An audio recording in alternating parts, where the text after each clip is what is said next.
Dark Chronicle Long Live the Queen by Megaspartan23.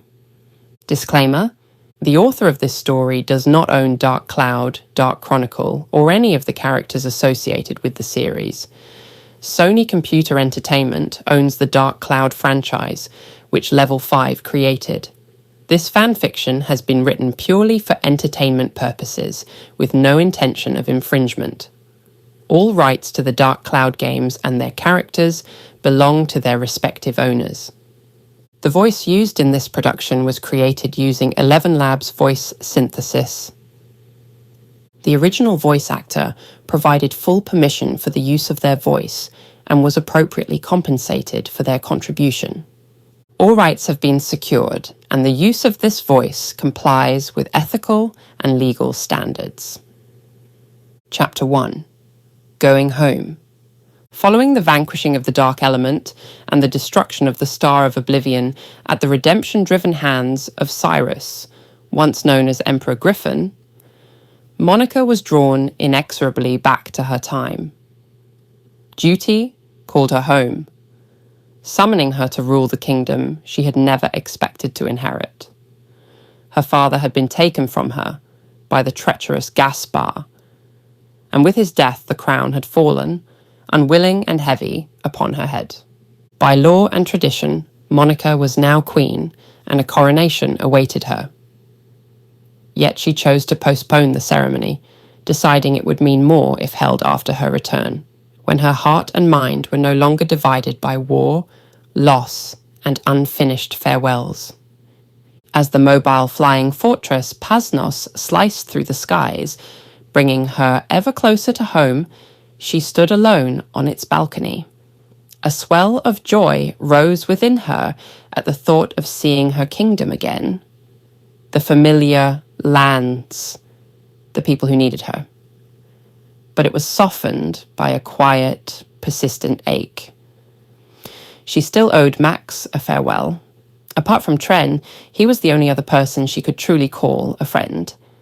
The knowledge weighed heavily on her, even as she took comfort in the certainty that Tren would be waiting for her, and that reunion promised a small balm for her aching heart. Monica held no illusions about the smiles and polite warmth of the nobles who surrounded her. The lords and ladies, who now greeted her as a friend, did so with carefully measured words and practiced courtesy, eager to secure favour as her ascension to the throne drew ever closer. Their intentions became clearer with each passing day. And so, in a world thick with ambition and hidden agendas, Max and Tren remained singular, precious, untainted. They were the only ones she could name without hesitation as her true friends. Jewels she guarded closely as she prepared to step into the lonely weight of the crown. Monica could vividly recall the times when the sons of nobility had vied for her affection. Their polished smiles and courteous words had never fooled her. She had always known their interest lay not in her as a person, but in the advantage of binding their family names to the royal bloodline through marriage. Each gesture, no matter how gallant it appeared on the surface, carried the unmistakable weight of ambition. Max, by contrast, was entirely different. Though he was the son of a successful entrepreneur and wanted for little, he showed a genuine fondness for the straightforward companionship of common folk, and an unmistakable longing for a quieter, simpler life.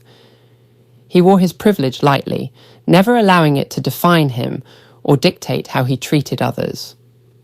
More important than his background, Max had always treated Monica as an equal. During their shared adventures, he never bowed, postured, or spoke to her as though she were something fragile or untouchable. To him, she was simply Monica, capable, brave, and deserving of respect. It was a quality she cherished more deeply than she ever admitted aloud. Max demonstrated her undeniable respect by risking everything to save her from the perilous depths of Mount Gundor. Without hesitation, he had ventured into its jagged crevices, driven not by duty, reward, or expectation, but by genuine concern for her safety.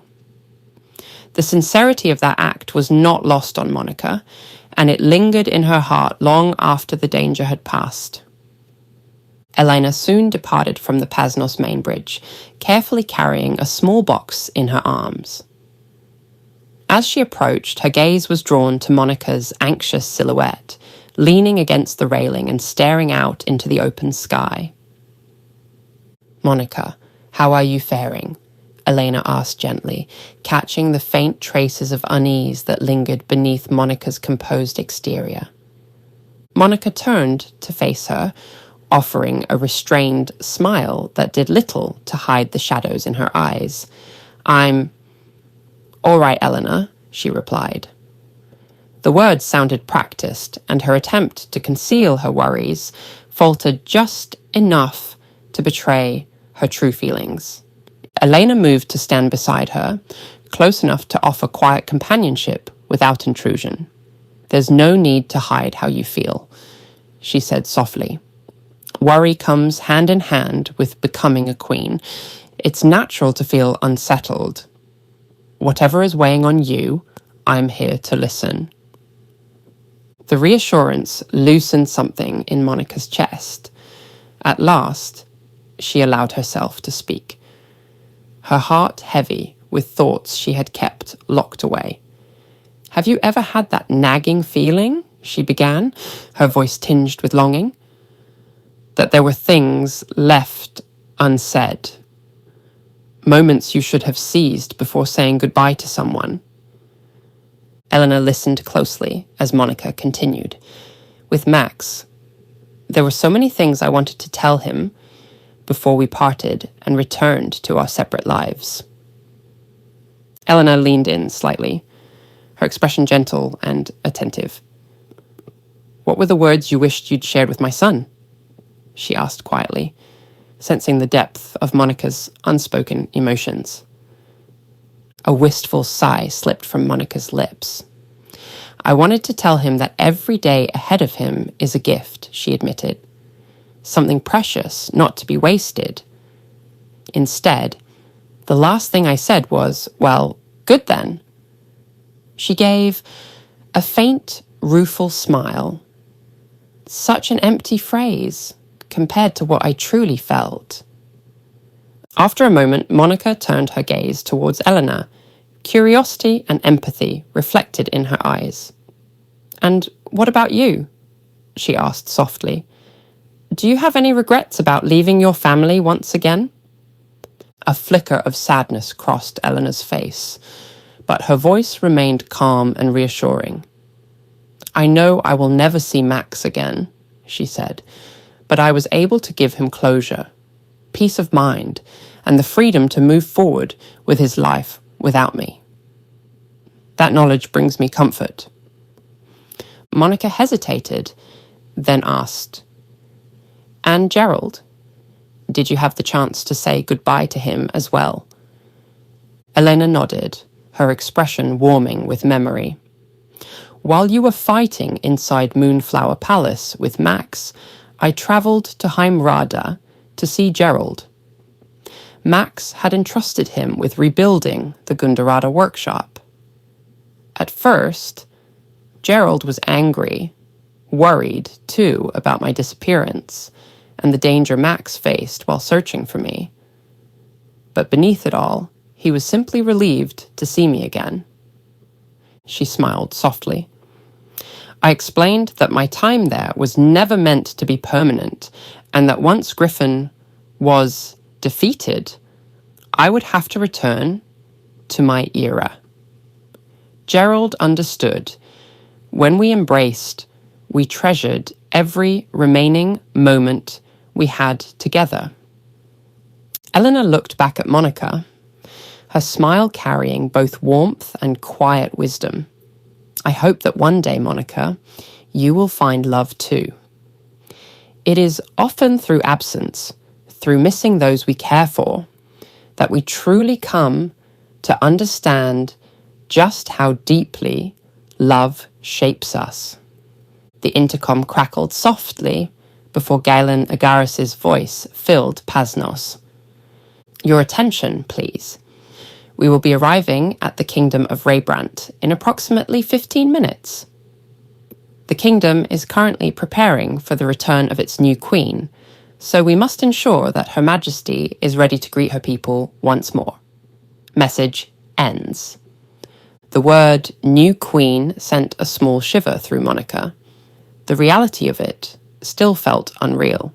As a princess, her duties had largely consisted of standing gracefully at banquets and ceremonies, smiling politely, while others made the real decisions. Now everything was different. The weight of true responsibility pressed upon her shoulders, heavy and unavoidable. Eleanor turned to her, her expression kind but knowing. Well, Your Highness, she said lightly, it seems we'll be home before long. Are you feeling nervous? Monica exhaled slowly, her voice carrying a trace of apprehension. I would be lying if I said I wasn't, she admitted. But I also know my people need me. Now more than ever, they require strength and certainty from their queen. Elena's smile widened, glowing with pride. Your father would be so proud to hear you speak like that, she said warmly. But before we arrive, there is one more thing to attend to. You must be dressed as befits a queen. Monica frowned slightly, confusion crossing her face. What do you mean, Elena? With a quiet sense of ceremony, Elena lifted the lid of the box she had been carrying. Inside lay the gown Monica had worn during her time at the castle, the elegant princess dress, neatly folded, accompanied by the delicate boots and the ornamental orb meant to secure her flowing ponytail. A ripple of unease passed through Monica as memories surfaced. She had never liked wearing that dress. It was beautiful, yes, but restrictive, robbing her of the freedom of movement she had grown accustomed to in commoner's clothing. Clothes that allowed her to fight, to run, to be herself. Compared to the practicality and comfort she preferred, the gown felt like a symbol of constraint. And if the ensemble was merely a princess's dress, she could only imagine what her coronation attire might entail. The thought alone filled her with a quiet, lingering dread as the fortress continued its steady course toward home.